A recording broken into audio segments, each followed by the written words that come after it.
Hello mga langga. So i-unpack natin itong in-order ko sa Shopee mga langga. Ay, ito lang pala siya. 50 pieces na ba ito? Sabi nung nag-order ako 50 pieces. Parang hindi naman to umabot ng 50. Parang naisahan ako dun ah. Ito siguro no, umabot to ng 50 sa palagay nyo. Parang hindi rin. Sabi doon 50 pieces. Parang hindi naman. Pero okay na to.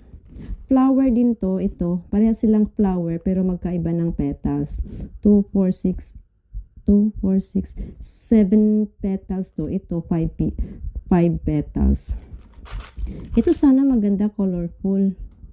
Gusto nila tong ganitong kulay. Ito naman yung favorite kong kulay. Yung candy colors lang. Yun. So, matutuwa na naman sila bukas. Pero parang, naisahan ako dun. Sabi, 50. Hindi pala 50. Ilang piraso lang pala to. 2, 4, 6, 8, 10. Nasa 25 pieces lang. Pero okay lang.